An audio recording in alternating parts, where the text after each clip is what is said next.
오늘은 본문이 아주 짧죠. 그러나 본문이 짧다는 것은 내용이 짧다는 것을 의미하는 것은 아닙니다. 그래서 헛된 기대에 빠지지 않기를 바랍니다. 우리는 데살로니가 전서를 쭉 같이 공부해 오면서 이 말씀이 데살로니가 교회가 사도 바울에 의해서 아주 짧은 시간 복음이 전달됐고 가르쳐졌음에도 불구하고 대단히 견고하게 잘 서 있었어. 그 증거는 무엇입니까? 믿음의 역사, 사랑의 수고, 소망의 인내가 그들 가운데 있는 모습이었고, 더군다나 그 데살로니가 교회의 소문이, 그들의 믿음의 소문이 온 마게도냐 아가야를 넘어 전 지역에 있는 교회들에게까지 퍼진 모습이었어. 그럼에도 불구하고 이들에게는 사도 바울의 처음 들어갔을 때의 모습들을 왜곡시키고 또 오해하게 만드는 다른 여러 이야기들이 있었고, 또 사도 바울이 지금 한 번 그렇게 떠난 다음에 다시 돌아가지 않는다는 것을 인해서도 또 그의 의도를 왜곡하고, 봐라, 니네에게 어떤 유익을 얻고자 함이고 결국은 돌아오지도 않지 않냐, 이런 사도 바울의 의도를 왜곡하는 것들에 대해서 바울은 데살로니가 교회에 그런 의도가 아니다라는 것들을 써야 했어. 그럼에도 불구하고 데살로니가 교회는 이런 이야기들이 있다는 것이 들렸으나 그러나 여전히 견고한 믿음과 사도 바울을 향한 신뢰 속에 있다는 것을 들으면서 바울은 안도하고 또 기뻐할 수 있었죠. 그럼에도 불구하고 또 여러 가지 면에서 이제 권면받아야 되는 그런 약한 부분도 있었어요. 우리는 이제 아주 구체적이기도 하고 또 뒤에 보면 오늘 우리 15절까지 읽었는데 16절부터 보면 항상 기뻐하라, 쉬지 말고 기도하라, 범사에 감사하라, 성령을 소멸하지 말고 예언을 멸시하지 말고 범사에 헤아려 좋은 것을 취하고 악은 어떤 모양이라도 버리라 라고 하는 어떤 서로 논리적인 구조라든지 이런 것들을 가진 것처럼 보이지 않는 그런 툭툭툭툭 던지는 것 같은 이런 권면들을 많이 보게 되는 거예요. 그럴 때 이런 권면들은 이미 우리 지난 시간에 다루었던 11절 서로 덕을 세우라, 서로 덕을 세우기를 너희가 하는 것 같이 하라 라는 이 말씀에서부터 생각할 수 있는 거죠. 덕을 세운다. 대단히 많이 나오죠. 그렇죠? 우리가 우리 세례서약의 네 번째 서약에도 이 교회의 덕을 세우기를 결단하는 내용으로 우리는 서약을 합니다. 그런데 덕을 세운다, 그게 뭔지 명확하지가 않죠. 그래서 지난 시간에 좀 이야기했지만 이 덕을 세운다라는 건 우리말로는 두 단어인 것 같은데 원어는 한 단어예요. 오이코도메오. 그래서 집을 세운다라는 그냥 한 단어예요. 집을 세운다. 그래서 집을 세우는 것과 관련되는 12절부터는 아주 구체적인 그런 권면들이라고 할 수 있는 거죠. 다양하고 구체적인 권면들. 그런데 이 집은 교회라고, 교회를 비유하는 것이라고 할 수 있고 거기에는 두 가지 차원의 문제가 있어요. 하나는 터를 닦는 일이에요. 터를 닦는 일. 이것도 비유적이지만 이것은 뭐냐? 우리 주 예수 그리스도가 사도 바울에게 맡기신 그 복음을 전파하는 일이었고, 그리고 나서는 이 전파된 복음에서 한치의 오차도 없이 그것을 온전하게 지켜내는 이 일이라고 할 수 있는. 사도 바울은 이미 사도 바울 당대에 내가 이 모든 곳에 복음을 전했다라고 말할 만큼이나 이 온전한 복음을 전했고 또 지켜가는 본을 보였으며 교회들마다 이 복음에 대해서 절대 타협하지 말고 한 치의 오차도 없이 지켜내라 라는 권면을 하고 있죠. 이 차원은 그래서 이 견고한 건물이 설 수 있는 이 터전을 닦는 것이라고 할 수 있고, 이 부분에서 우리도 지켜야 되는 사역이 있긴 하지만 그러나 이미 바울을 통해서 복음이 전파됐기 때문에 이 부분은 한편으로는 이미 이루어졌고 우리는 지켜내는 것만 남아있다고 할 수 있습니다. 그런데 이렇게 이미 닦인 터 위에 건물로서의 교회를 세워가는 것, 이 일은 현재 진행형이며 우리에게 주어져 있다고 할 수 있는 거예요. 그래서 이 전해진 복음의 말씀을 배우고 또 가르치고 그리고 이 말씀대로 살게끔 하는 것, 이 말씀을 따라 살아가게끔 하는 이 일에는 여전히 아주 많은 일들이 남아 있다는 거예요. 그래서 오늘 말씀은 바로 이 덕을 세우는 것, 건물을, 집을 세우는 일, 이것과 관련되는 첫 번째 부분, 이미 사도 바울이 전한 복음이 바울이 직접 전했으니까 데살로니가 교회에 잘 전해졌고 교회가 그것을 지키고 있다는 것을 바울이 알고 있습니다. 이 부분에 있어서의 문제보다 이제 그 위에 교회가 복음의 말씀에 따라 구체적인 상황에서 합당하게 행하면서 살아가는 이 부분, 요 두 번째 부분과 관련되는 권면들이 이제 쭉 나열된다고 할 수 있겠습니다.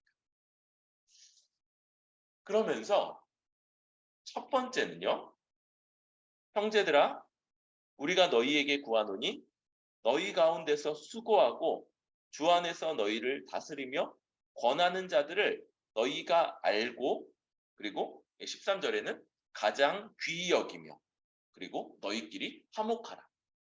이런 말들로써 먼저 말씀 사역자에 관한 그런 권면이 있다는 것을 볼 수 있어요. 여러분, 최초로 복음을 전했으며 데살로니가 교회를 설립한 사람이면서 예수님이 그에게 권위를 부여한 사도였던 바울인데, 바울이 어떤 얘기를 들었다고요? 바울이 처음 너네 데살로니가에 들어간 것, 그거 진짜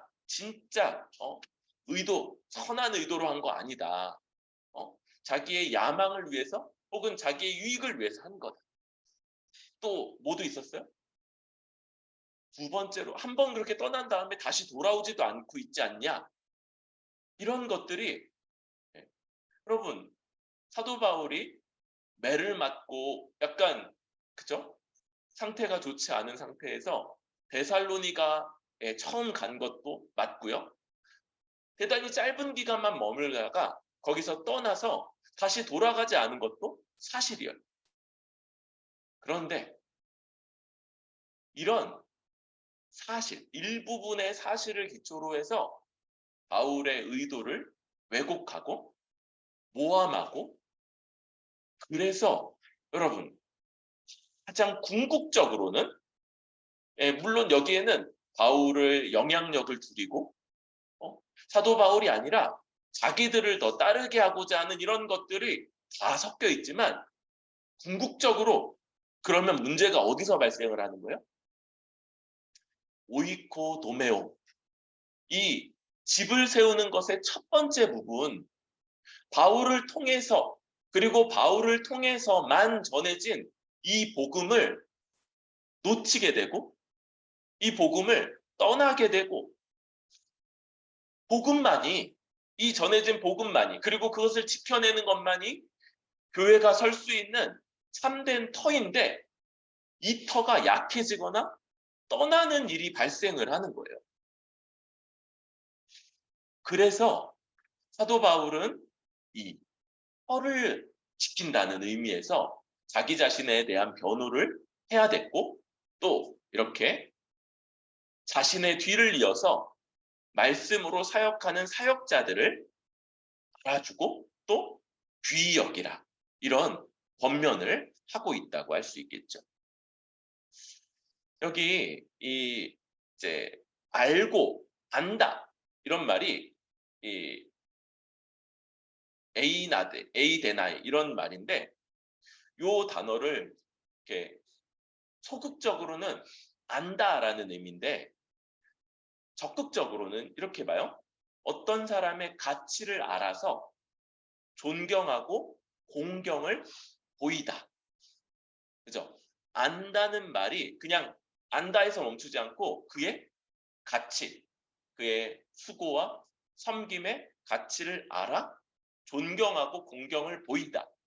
그래서 어떻게 보냐면 티마오라는 단어의 공의어다, 이렇게까지 주석을 하고 있어요.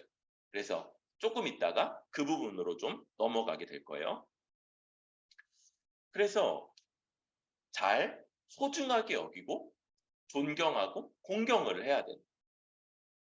그런데 왜 그런 면이 있냐면, 수고해요. 너희 가운데서 수고해. 근데 어떤 일을 하냐면 다스리고 또 권하는 일을 해요. 권한.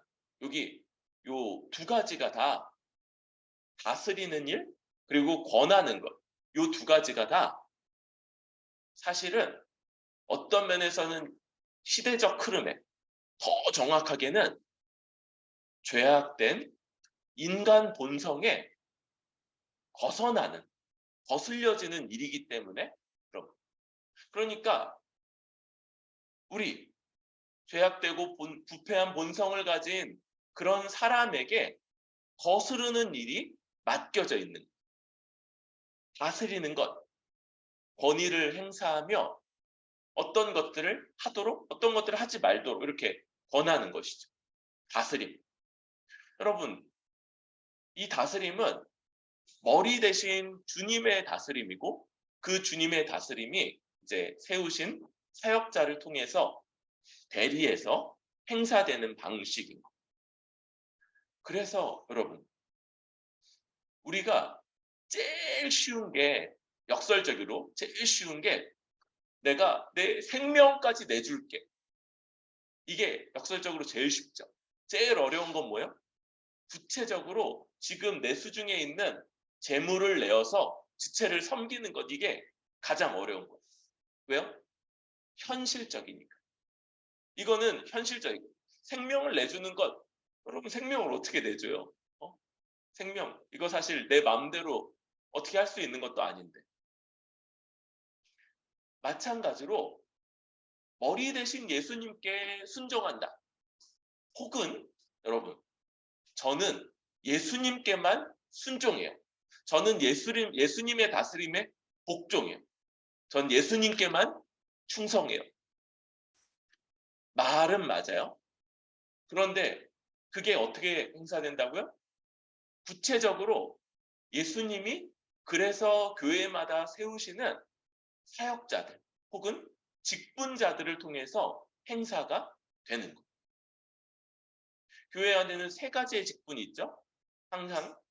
그래서 목사, 장로, 집사라는 이 직분자들을 통해서 이런 권위가 행사될 때 거기에, 그런데 이 대상자들은 다 사람인 거예요. 우리와 똑같이 유한하고 어떤 면에서는 재능이라든지 지혜라든지 이런 것도 제한이 돼 있고 완전하지 않아요. 그런 사람인데 그들을 통해서 대리적으로 행사되는 예수님의 다스림에 순종할 거냐. 이거는 어려워. 이거는 거북한 거. 왜요? 실제적인. 예수님의 다스림에 저는 언제나 충성하겠습니다. 근데 대리적으로 통치되는 것 말고 직접적으로 직접 나에게 말씀하시는 것들에는 순종할게요. 여러분, 이런 것들은 권위를 부정하는 아주 그런 대표적인 방식들인 거죠. 두 번째가 권한다 이렇게 돼 있는데 이게 이제 뒤에 나오는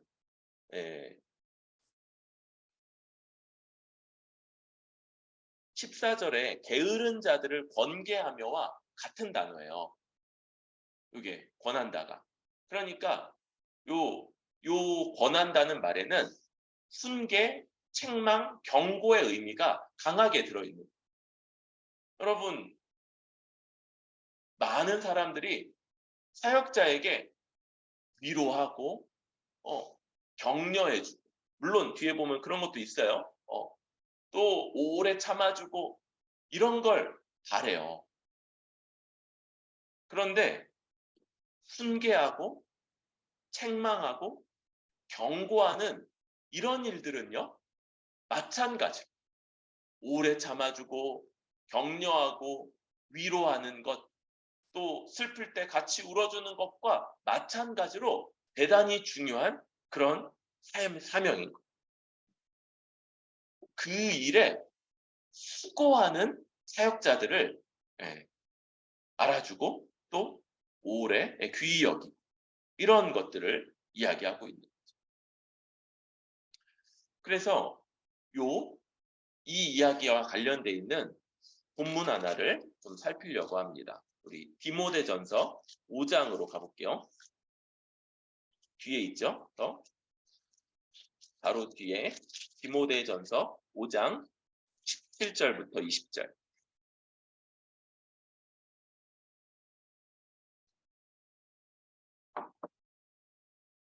17절부터 20절 같이 읽도록 하겠습니다. 시작. 잘 다스리는 장로들은 애나 존경할 자로 알되 말씀과 가르침에 수고하는 이들에게는 더욱 그리할 것이니라. 성경에 일렀으되 곡식을 밟아 떠는 소의 입에 망을 씌우지 말라였고 또 일꾼이 그 삭슬 받는 것은 마땅하다 하였느니라. 장로에 대한 고발은 두세 증인이 없으면 받지 말 것이요 범죄한 자들을 모두 앞에서 꾸짖어 나머지 사람들로 두려워하게 하라. 네. 여러분, 이 말씀이 교회 안에서 장로들, 곧 말씀 사역자들을 포함하는 장로들을 어떻게 대해야 될 것인가를 권면하고 있는 말씀이에요. 그럴 때 배나 존경할 자로 알되, 여기 이 존경이 좀 전에 알아두라, 알라, 그럴 때 그 말과 똑같은 의미를 갖는다는 티마오에서부터 오는 단어예요. 요 티마오라는 단어, 이 알다가 어떤 의미라고 그랬어요? 원래 그냥 알다의 의미였는데 그 사람의 가치를 알아야 된다. 그래서 알기 때문에 존경과 공경을 한다. 이런 의미로 발전된 것처럼 이 티마오라는 단어도 원래는 값을 지불하다라는 단어였어요. 값을 지불하다. 그런데 어떤 물건에 많은 값을 지불한다는 건 뭐예요? 그것이 대단히 가치가 있다고 여긴다는 의미죠. 그래서 그 가치를 인정한다는 의미가 덧붙여진 거예요. 그래서 이렇게 쓰여질 때 티마오는 두 가지를 다 갖고 있어요. 아까 그 알다하고 비슷하게 어떤 것에 그 가치를 인정함으로써 존경함으로써 값을 지불하는 것. 이런 두 가지 의미가 같이 있는 거예요. 그래서 17절에 배나 존경할 자로 알라 이렇게 말할 때 그 한 측면은 18절에 이어지는 것처럼 나오는 합당한 사례를 주는 거예요. 합당한 사례를 주는 것. 여러분, 그런데 이제 배나죠, 배나. 그래서 만약 다른 일이었다면 이 사례를 줌으로써, 돈을 줌으로써 그 수고나 섬김에 대한 값을 지불했다고 할 수 있어요. 그러니까 이제 돈을 지불하면 거래가 끝인 거죠. 그런데 배나인 거예요. 그래서 이건 뭐냐면 한 몫은 합당한 사례를 지불하는 거고 다른 한 몫은 그런데 아무것도 주지 않은 것처럼. 그럼 뭐예요? 대단히 감사와 존경의 마음을 갖게 되겠죠. 미안한 마음, 이런 마음. 요것들을 함께 가지라는 거예요. 그게 이제 2배예요, 2배. 그래서 하나도 안 준 것처럼 그렇게 감사하고 존경하는, 우리가 줄 거 다 줬잖아요. 뭐 이런 것이 아닌 거죠. 그런데 그와 함께 이제 뭐가 덧붙여져 있냐면 19절 장로에 대한 고발의 문제가 있는 거예요. 고발. 여러분 일반적으로는 고발의 문제가 내가 보면 그냥 먼저 찾아가야 돼. 먼저 개인적으로 찾아가야 돼. 그리고 만약 듣지 않으면 한 명을 데리고 그 한 명은 이 고발을 이 어떤 사람의 범죄라든지 악행을 못 봤을 수도 있어요. 나만 봤으면 돼요. 한 명을 데리고 가서 내가 이렇게 권면했다는 걸 이 사람이 듣도록 하는 거. 이게 일반적인 거. 그런데 장로에 대한 고발에 있어서는 이런 방식이 아니라는 거예요. 왜 그러냐? 왜 그러냐? 아까 뭐라고 그랬어요? 장로 그리고 말씀 사역자가 수고하는 측면이 다스림과 경고, 책망, 훈계라는 이 일에 수고하는 기본적으로 아주 자연적인 인간이 부정적으로 여기고 싫어하고 달갑게 여기지 않는 그런 일들에 수고해야 되는 역할이 있기 때문인 거예요. 그러니까 여러분 어떤 거냐면 그냥 잘 사역해도 욕먹기가 쉬운 사도 바울을 생각해 보세요. 사도 바울이 저 빌립보에서 모진 매 맞고 그렇게 몸이 성치 않은 상태로 들어와서 쉬지도 않고 몇 주간을 사역하고 박해 가운데 떠났는데 그거 가지고 그 데살로니가 교회를 흔들려고 하고 또 바울이 여러 번 시도했던 것들 그럼에도 불구하고 하나님의 뜻 가운데 길이 막혀서 오지 못했던 것을 가지고 그것을 바울의 의도를 왜곡하면서 했던 이런 것들이 이미 지금 이 말씀 가운데 있다는 걸 볼 때 여러분 이 앞에 서 있는 장로나 혹은 목사 그리고 집사들은 여러 가지 험담, 모함, 수많은 뒤로 수군거리는 이야기들에 노출될 수밖에 없는 그런 위치에 있다. 그래서 어떻게 해야 되냐면요. 누군가가 요 장로 그리고 여기에 이제 직분자로서의 장로, 목사 그리고 집사까지를 말한다면 이 세워진 이 사람들에 대해서 안 좋은 이야기를 할 때 한 가지를 물어야 돼. 지금 그 이야기 너 말고 또 증인이 있냐? 그걸 곧바로 물어야 돼요. 곧바로. 네가 다 그렇게 얘기하겠죠? 내가 경험했어. 그리고 그 경험에는 일부분의 사실이 포함됐을 가능성이 높아요. 왜냐하면 완전히 허구로만 지어내면 그건 너무 거짓말인 게 뻔하잖아요.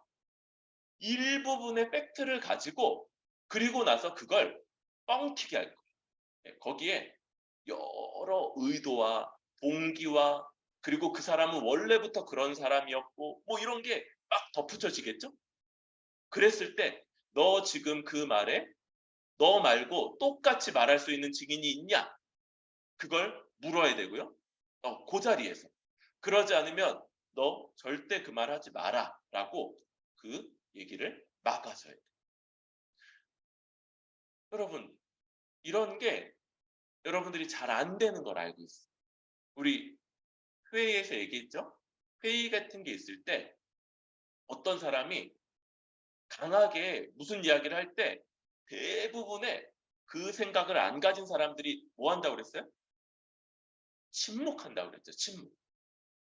그럼으로써 어떻게 되냐면 회의가 그 강하게 발언하는 한 사람의 의견이 마치 전체 의견인 양 이렇게 여겨지게 되는 거예요. 그런데 여러분 이때 뭘 연습해야 된다고요? 이의를 표현하는 거. 나는 당신하고 생각이 다릅니다. 저는 그렇게 생각하지 않습니다. 아, 저와는 생각이 다르시네요. 부드러울지라도 딱 똑같이 세게 그렇게는 잘 못하죠, 우리가. 그럼에도 곧바로 동의하지 않음을 표현할 때 한 명이라도 그러잖아요. 그러면 이 의견은 전체 의견이 아닌 거예요. 그냥 목소리가 큰 사람의 개인의 의견으로 여겨지지 한 명이라도 적절한 타이밍에 이의를 제기하는 순간 여러분 전체 의견과 일부의 의견은 그 무게가 엄청 다릅니다. 그리고 한 명이 그렇게 이의를 표시하잖아요. 그럼 또 다른 사람들이 그 사람보다 더 소극적이고 더 용기 없는 사람들이 이야기할 수 있는 저도 동의하지 않아요. 저도 저 생각과는 달라요. 라고 말할 수 있는 그런 기초가 되는 겁니다. 여러분 마찬가지로 여러분 교회에서 결국은 교회가 흔들린다. 그러면 어떻게 흔들리게 돼요? 다른 것 때문에 흔들리지 않아요. 복음을 전하는 말씀에서부터 교회가 흔들리게 되면 이 기초가 약해지거나 떠나게 되면 이 흔들림이 발생할 거예요. 그런데 그게 뭐와 관련돼 있다고요? 하나님이 이 말씀을 예수님이 직접 각 믿는 자들의 귀에 성령을 통해서 넣어주시는 방식이 아니라 사도 바울을 사도로 세우심으로써 그의 입을 통해서 전파되게 하신 것처럼 사도 바울을 통해서 전파된 그 복음이 각 교회 안에서 세워진 말씀 사역자들로 인해 다시 가르쳐지고 또 지켜지도록 다른 것들이 들어오지 못하도록 하시는 방식으로 일하시기 때문에 이 일은 혀를 약화시키거나 혀를 떠나게 되는 일은 언제나 말씀 사역자를 왜곡하고 말씀 사역자들을 공격하고 그들이 합당하지 않다는 방식으로 나타나게 됩니다. 더 나아간다면 아까 직분자죠. 1차적으로는 말씀 사역자, 그리고 나서는 직분자들. 이 복음의 말씀에 따라 세워지는 직분자들까지. 그래서 어떻게 얘기해요?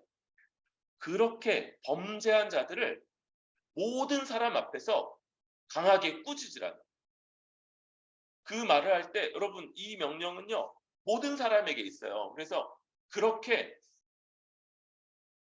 두 명의 증인이 없이 분명한 증거 없이 증인 없이 그렇게 경솔하게 장로에 대해서 곧 세워진 직분자와 말씀 사역자에 대해서 여러 말들을 하는 사람을 그 앞에서 강하게 꾸짖으라.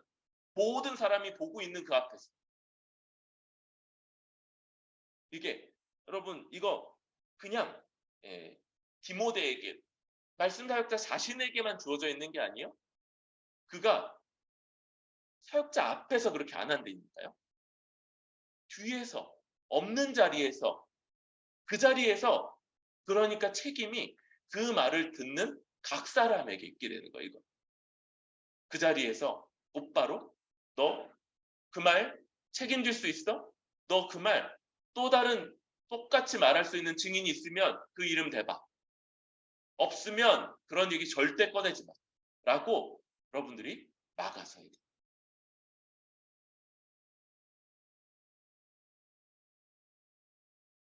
저는 이제 우리 교회에는 그런 면이 아직까지는 별로 없는 것 같기도 해요.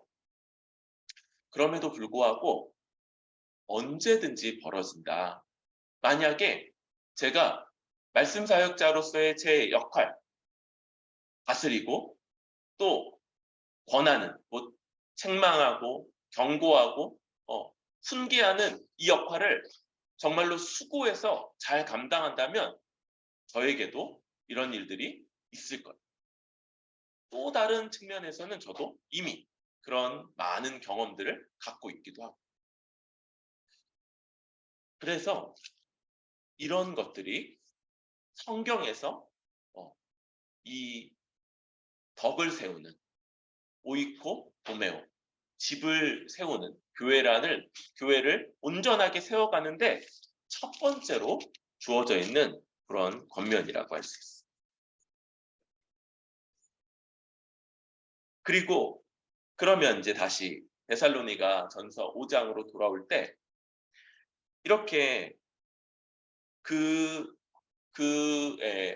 이 다스림을 잘 받고 그것을 알고 티마오 또 그들의 역사로 말미암는 사랑 안에서 가장 이걸 귀하게 여겨줘야 돼요, 여러분. 제가 여러분들의 어떤 것들을 못하게 하고 또 어떤 것 이게 맞다 이렇게 가야 된다 이렇게 말할 때 혹은 여러분들을 책망하고 경고하고 훈계할 때 여러분 이런 걸 귀하게 여겨야 되죠. 귀하게 여겨주시기 바랍니다.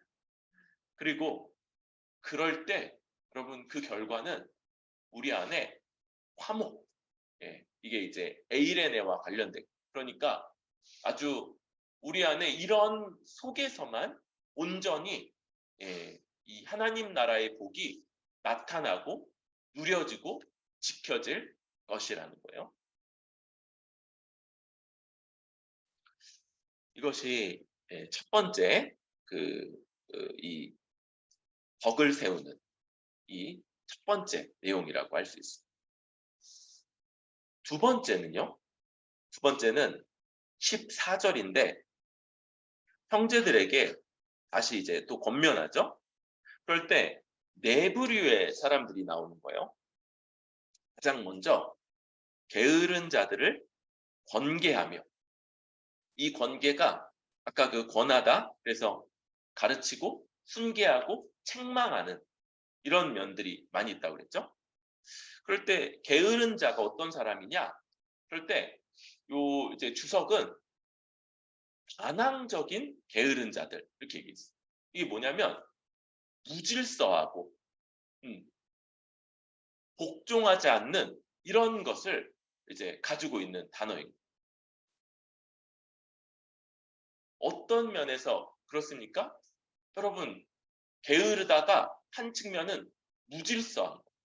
그래서 권위를 따르지 않고 또 대표적으로 우리에게 주어져 있는 우리 삶의 이 규율, 십계명과 상관없이 십계명 같은 것들을 떠나고 아무 상관없이 그렇게 살아가는 그런 모습.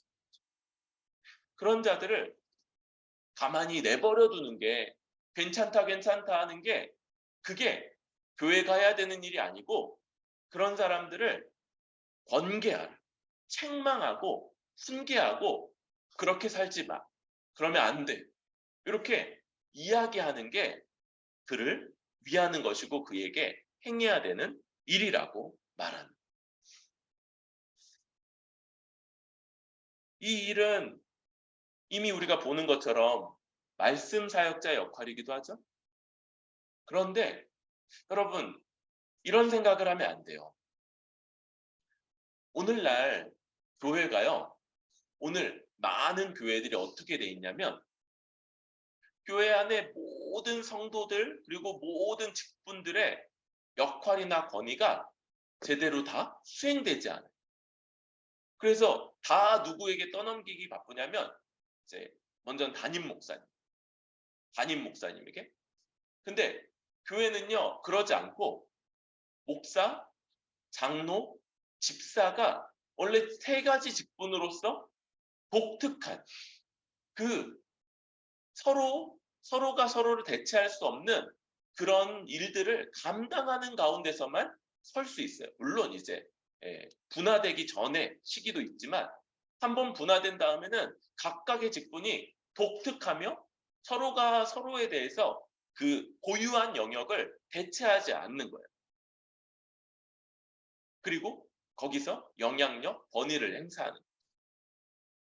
그런데 어떻게 되냐면 대부분 다 담임 목회자에게 돌아가요. 그리고 장로도 집사도 자기 역할을 다 감당하지 않으니까 담임 목사님이 혼자 하지 못하잖아요. 그럼 어떻게 해요? 부교육자들을 고용해서 부교육자들하고 같이 그런 일들을 하는 거예요. 근데 부교육자들도 대부분 다 목사잖아요. 그러니까 다 사역자들만 요걸 감당하고 나머지는 그냥 앉아있는 회중, 앉아있는 그냥 무리, 구경꾼 너무 센가요? 약간 뭐요? 우리가 돈 냈으니까 니네 잘하나 못하나 우리가 볼게. 이게 아니에요. 여러분, 우리는요, 직분은 뭐하고 관련돼 있냐면 은사하고 관련돼 있어요. 은사.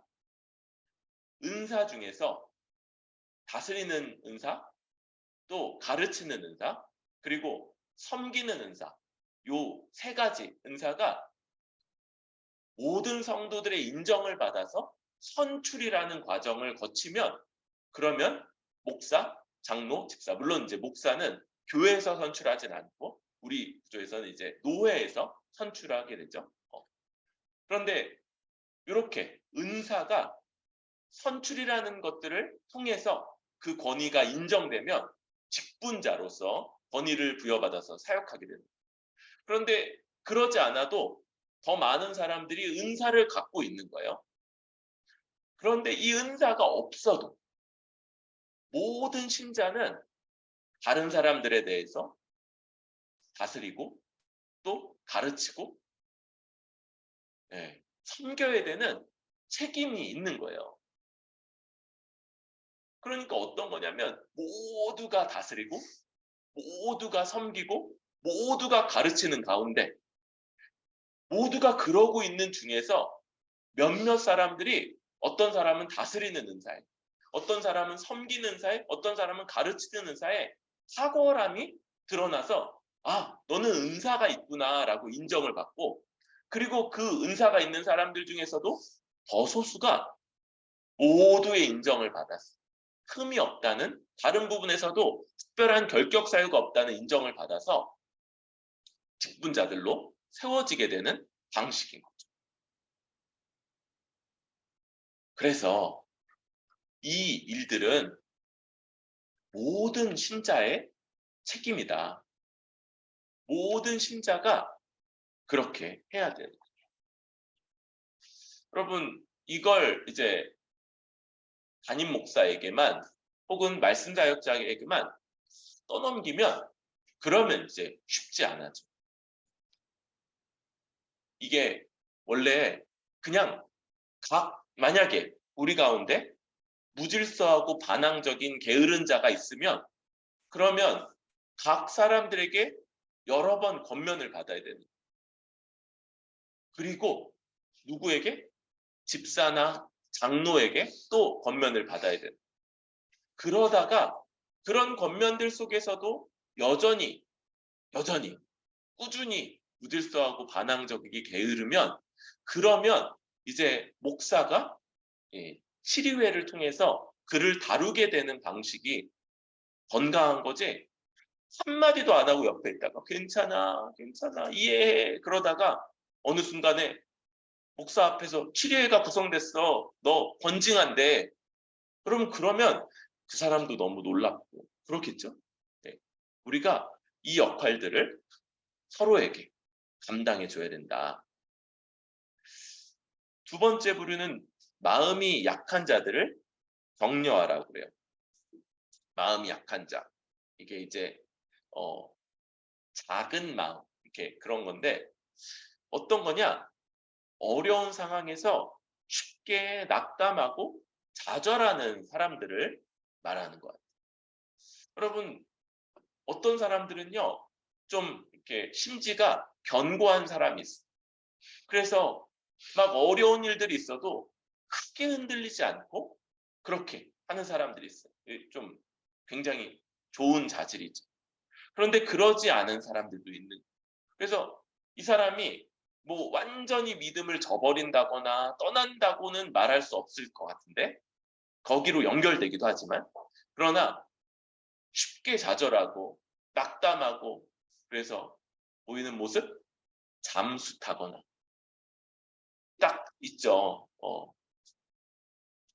이렇게 있어요. 눈빛이나 태도도 달라지고 어떤 일들을 수행함에 있어서의 성실성 이런 게 아주 현저하게 떨어지는 모습들을 보일 때가 있어요. 그럴 때 이제 저 무질서하고 반항적인 게으름이냐 아니면 고난을 만나서 어려운 상황을 만나서 잠시 낙담한 거냐 이런 것도 잘 분별을 해야겠죠. 근데 그런 일들 이제 조금 얘기 들어보면 알잖아요. 무슨 일 때문에 그랬다는 거. 그럴 때 충고하고 위로하는 격려 여기에 이제 정서적인 난이 있다고. 그러니까 우리가 이거는 이거고 저거는 저거고 이거는 이렇게 해라는 어떤 면에서의 해결책을 제시하는 것만이 다는 아닌 거예요. 물론 그런 것들도 도움이 필요하지만 이런 마음이 약한 자들에게 정서적인 사실 이런 거 저도 많이 이렇게 강하지가 못해서 그런데 잘할 만한 사람들이 좀 있어요. 눈물 많은 사람들이 이런 것 좀 잘하겠죠? 그래서 이렇게 같이 울어주는 것 그런 것들도 많이 힘이 되고 위로가 되고 그래서 이 마음이 약한 자들을 잘 붙잡아주는 이런 것들을 교회가 감당해야 된다. 그런데 이제 여러분 목사에게 이런 걸 다 맡기면 제가 어떻게 하겠어요? 저 잘 못 들어주거든요. 잘. 그러니까 그런 사람을 이제 무질서한 반항적인 게으른 자로 책망하게 되는 이런 일이 벌어지지 않도록 이게 이제 교회 안에서 많이 되면 좋을 것 같아요. 저도 여러분들한테 특별히 도움을 좀 요청하는 거죠. 이렇게 많이 눈물 많으신 분들 많이 여기서 울어주고 그렇게 해달라. 세 번째는 힘이 없는 자들이에요. 힘이 없는 자들을 붙들어주면 여러분 이제 1차적으로 육체적으로 약하고 병든 사람들일 수 있어요. 육체적으로 약하고 병든 사람들. 당연히 이런 사람들을 붙잡아 줘야 되는 거죠. 그래서 강한 애착을 가지고 꽉 잡아주는 이런 거예요. 그래서 병든 사람. 그런데 여러분 여기에 우리가 좀 생각해야 되는 건 아픈 사람은 또 자주 아파요. 자주 이런 일이 벌어지는 거예요. 우리도 이제 지금 한 명이 그죠? 자주 부러지는 뼈로 인해서 이렇게 깁스를 하고 있는 사람 있잖아요. 그렇죠? 이런 것처럼 이렇게 보니까 그쵸 뭐 본인이 뼈가 약하게 나는 약해져야지 뭐 그랬겠어요. 근데 이제 자주 아프고 그런 거예요. 그래서 이런 사람들에 대해서 또 이런 것들을 좀 조심해야 되는 거죠. 그러니까 많이 아프겠거니 많이. 그래서 이 아픈 사람들이 살아가면서 자주 아프고 또 많이 아픈 것들을 잘 보살펴주고 붙잡아 줘야 되겠죠. 그런데 여기에는 또 다른 측면도 있다고 봐요. 이게 뭐냐면 이 힘이 없다를 병들고 아픈 것만이 아니고 다른 사람들을 적극적으로 섬기면서 도우면서 살아가지 않는 이런 것들로 보기도 해요. 이때는 뭐하고 관련되어 있냐면 예수님의 재림과 이 종말론의 심판 이런 것들과 관련돼서 어떤 분명한 그림, 확신이 없고 많이들 이 잘못된 종말론을 말하는 분들이 하는 그런 두려움이라든지 또 막연한 망설임 그리고 혼란 이런 것들에 빠져 있을 때 다른 사람들을 아주 힘있게 돕고 섬기는 이런 게 없다는 거죠. 그럴 때는 뭐예요? 그런 사람들이 우리가 주 앞에서 주께서 언제 재림하셔도 얼마나 견고한 그런 위치를 갖고 있는지 우리 자신이 잘 드러내 보여야 되는 거죠. 우리 이제 뒤에 있지만 다음 주지만 항상 기뻐하고 쉬지 말고 기도하고 범사에 감사하는 것. 여러분, 범사에는요 안 좋은 일들이 많이 포함되어 있어요. 근데 거기에 어떻게 감사할 수 있어요? 우리에게는 분명히 아프고 힘들고 슬프고 이런 일들이 분명히 벌어지는데 데살로니가 교회가 그런 고난 가운데 있다는 걸 뻔히 아는데 그것 가운데 항상 기뻐하라는 권면을 바울이 한다는 걸 생각할 때 여러분 우리는요 그럴 수 있는 뭔가를 갖고 있는 거예요 지금. 그게 뭔지 다 알죠? 네. 물어볼까요? 네. 우리가 그럴 수 있다는 그럴 수 있. 그래서 이 종말과 주의 재림 앞에서도 견고하게 설 수 있다. 마지막으로 모든 사람에게 오래 참으라 말하죠. 모든 사람에게 오래 참아야 된다. 그럴 때 여기서의 이제 대상은요. 앞에 저 게으른 자, 마음이 약한 자, 힘이 없는 자들을 포함하면서 그 외의 사람들도 포함하고 있어요. 여러분, 모든 사람에게 오래 참아야 되는 거예요.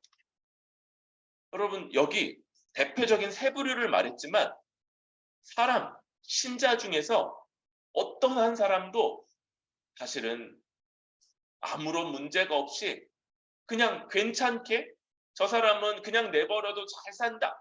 그럴 사람은 없는.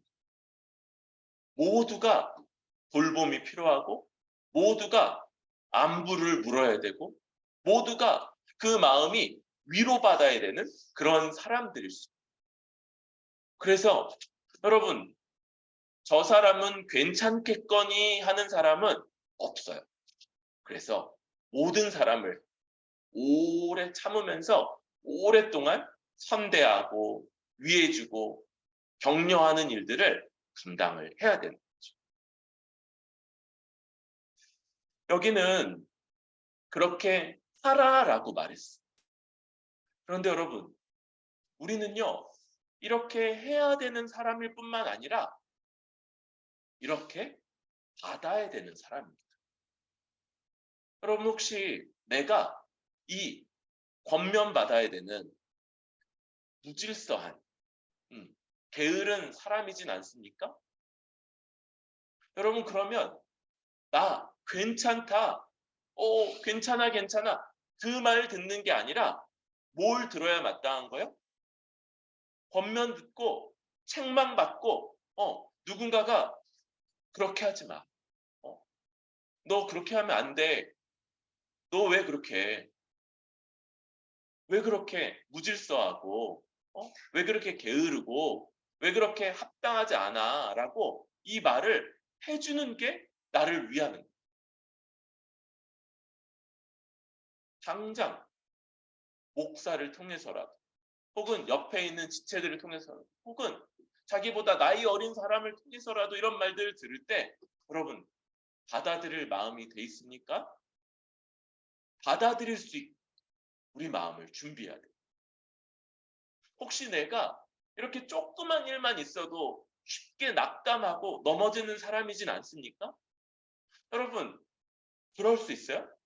그럼에도 불구하고 그게 괜찮은 건 아니에요. 우리가 점점 더 그런 일들 예전에는요 이런 일들이 있을 때 낙담하고 그랬는데 여러분 그 자리에 계속 있으면 사도 바울이 고린도전서에서 말하는 신앙의 어린아이로 남아있는 이상한 모습 아닙니까? 뭐 한두 살 때야 어린아이 귀엽고 예쁘고 그렇죠. 뭐 걔네들이야 기저귀 차고 뭐 싸도 당연한 거죠. 다 아우 잘 쌌네 그러면서 이제 칭찬하면서 닦아주지만 여러분 10살이 되고 20살이 되고 30살이 되고 40살이 됐는데도 그 모습 그대로면 정상이 아닌 거죠. 한편으로는 위로받고 격려받고 또 다른 사람들이 나와 함께 울어주는 것들을 겪지만 늘 똑같은 모습이진 않나. 나를 돌아봐야 되겠지. 혹시 힘이 없는 사람 아닙니까? 아픈 거 그건 뭐 할 수 없죠. 그런데 다른 사람들을 돕고 섬기는 일에 내가 늘 힘이 없어. 딴 것들 뭐 하는 것들은 막 열심을 내고 막 활발하고 그런데 다른 사람들을 돕고 섬기는 일에 있어서만큼은 대단히 소극적이고 그러고 있다면 뭔가가 지금 마지막으로 여러분 여기에 나는 첫 번째도 아니고 두 번째도 아니고 세 번째도 아니구나. 와, 다행이다. 여러분 아니에요. 저를 포함해서 우리 모두는 다른 지체들의 오래 참음 가운데 우리 함께 살아가고 있는 우리 기본 인식이 뭐라고요? 우리를 나타내는 기본 인식? 네. 고슴도치. 온갖 모난 면들이 있는 그런 사람인데 여러분 왜 괜찮냐면 옆 사람들이 나의 찔림을 지금 인내해주고 있기 때문입니다. 저의 찔림을 인내해 주셔서 감사합니다. 네. 여러분 내가 괜찮아서 내가 멀쩡해서 나는 아무 문제가 없어서 그런 게 아니고 옆에 있는 사람들이 나로 인해 찔림받는 걸 지금 용인해 주고 있기 때문에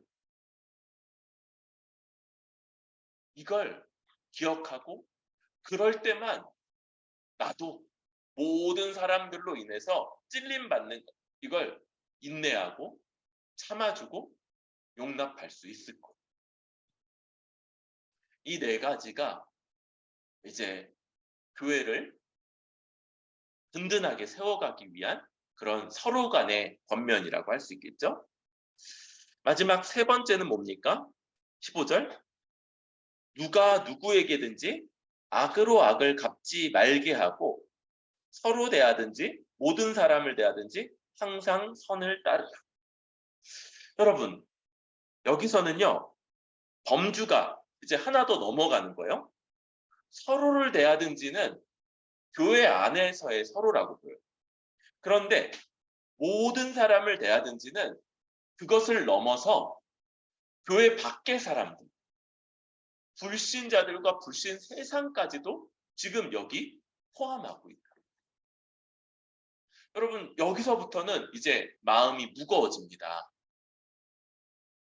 교회가 교회로서 든든히 서는 데 있어서 복음의 기초에서 서는 것과 서로 간에 서로를 용납하고 오래 참고 권면하며 서로를 꽉 붙잡아주는 이것 거기서 멈추는 게 아니고 더 나아가서 우리가 일상으로 만나는 사람들 종종 어때요? 악으로 대하는 사람 우리를 어떻게 하든지 이용하려고 막 우리 보면 알아요. 저 사람은 사람을 이용해 먹으려고 하는 사람입니다. 또 아주 불의한 가운데 불의한 일들을 우리에게 요구하거나 거기에 참여하도록 하기도 하는 그런 일들. 그런데 먼저 악을 악으로 갚지 말게 해요. 악을 악으로 갚지 않아야 되고 그러려고 하는 사람. 괜찮아. 너도 한 대 쳐줘. 그런 것 여러분 우리는 그렇게 대할 수 없습니다. 여러분 우리는요 이때 정체성의 문제로 돌아가는 여러분 사람은요 안일한 정체성을 안일한 정체성 만약에 우리가 세상에 나갔을 때 세상하고 똑같은 모습으로 살아가다가 여기 와가지고는 이제 신자로서 신자들과 똑같은 모습 이런 이중적인 정체성을 갖는다면 국적은 이중국적이 가능할지 몰라도 여러분 그것은 사실이 아니에요.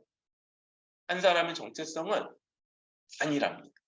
말씀이 말하죠. 어떻게 한우물에서 단물과 쓴물이 같이 나오냐. 그럴 수 없는.